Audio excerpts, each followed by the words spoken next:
groundbreaking press conference. We've seen you and Eddie Hearn share top table. We're seeing fighters from all over the globe mix it on one card. Just talk to me about how big this is for boxing. Well, you see how big it is for boxing. Boxing from all over the globe, involved in good quality fights. I mean, there's some fantastic fights on there, and they're important fights. And for some of the boxers, they're career-defining fights. I know you and Eddie have had a backstage talk for a couple of minutes. Just talk to us and tell us what that was like, what was said. Hello, how are you? And let's get on with it. That was it. Are you guys fighting? Sorry? Are you and Eddie fighting? Look, I don't want I'll pay you £1 million. I don't want to fight. Look, I'm 70 odd years of age, and I can still do it. But you know, Frank, do you think this is going to change the face of boxing? The fact that we've got multiple promoters coming to the table, multiple fighters from across all different networks. We've worked very hard with His Excellency, Seller, all the groups from Saudi, Queensbury, Spencer Brown, all of us have worked very hard to get this together. We've got it together, and we're now working on this particular show with 12 different promoters. So, it's happened, and everyone worked to make it happen, and everybody's happy that it's happening. I'm certainly happy. It's happening, and you should all be, because no one can moan at me. You can't give me them moany questions anymore, because you've got what you want. You're getting the fights that matter. And what's really important, this unification fight, when it happens, somebody will win it. I believe it'll be Tyson, but somebody will win it. And then these guys are going to be jockeying to get themselves into position. People are involved in fights who are in number one slots, who at the end of the day can't afford to slip up. You've got AJ in a fight with another southpaw, and we know he's struggled with southpaws in the past, with a guy who's only lost one fight, and that was against Tyson. You've got Bomb Squad, Deontay in there. He's in there with a guy who's just coming off a really good win and is a competitor. He can't afford to slip up, because the next best fight, other than unification, that everybody wanted to see was those two fighting each other. So they can't afford to slip up, because everybody wants to see that fight. So let's hope they come through their respective fights and you see it. Frank, but there's no way the others are going to roll over, that's for sure. Frank, with the money that the Saudis are offering now, at the days of the big heavyweight fights being in London, Vegas, New York, are they over?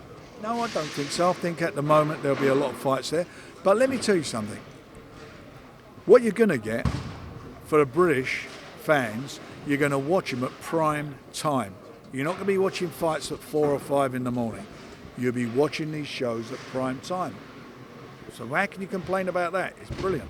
And has there been a deal signed after these fights that if they both come through unscathed, that AJ and Wilder finally fight? Is there any contract? I'm not going into any of that. Just be pleased that this is on. Enjoy the moment, fellas, because that's what you all wanted to see. You wanted to see these fights, and that's it. And there'll be another big announcement in the next day or so, and you're going to all be even happier campers. Frank, can I ask why it's taken for the involvement of those in Saudi Arabia to start getting all of you guys working together to have an event like this? Because you can't no promoter could put this fight on without the help of the financial help and the vision to make it happen. Nobody. That's the truth of the matter. And His Excellency has put it into place that he and we can make these fights happen, and that's what we're working on. Frank, it was he. Right to make Fury Joshua. Are we now saying all doors are open and it's going to be far easier than ever? Providing Joshua keeps winning, who knows? We'll see what happens. Just a response, obviously, Eddie, Joshua didn't want to answer the question of Dev Sani. He referred to his promoter to ask the question. Just your thoughts on that? Who gives a shit? All right, guys, thanks very much. Frank. All done. Frank. Lovely. 1 second out. Last one. Just obviously, it's Dubois versus Miller. There are risks in terms of using Miller as an opponent, given his past. Will there be extra testing to ensure that Miller, is on the right track? Every boxer is on the VADA program. Please God, nobody fails a test. But if they do, they'll be out. Is there a replacement opponent on standby for any other fights? What? Replacement opponents on standby for any other fights in case of that as a possibility? Why are you so negative all the fucking time? For God's sake, fellas, What you? Oh, anyway. Do you know what? What more do you want, eh? Yeah, we're going to bring you in and if one pulls out, I'm going to drag you up there and put you in. Cheers, guys. We're done. Sorry. Christmas in Saudi? Well, we're at 23rd, isn't it? And I'll tell you what, it's a Christmas cracker for the fans, isn't it? It's a big Christmas cracker for the fans. Don't get no better than this, does it? I mean, you know, this is mind-blowing stuff. Brilliant stuff for boxing. And we've got a standby opponent. Where are you?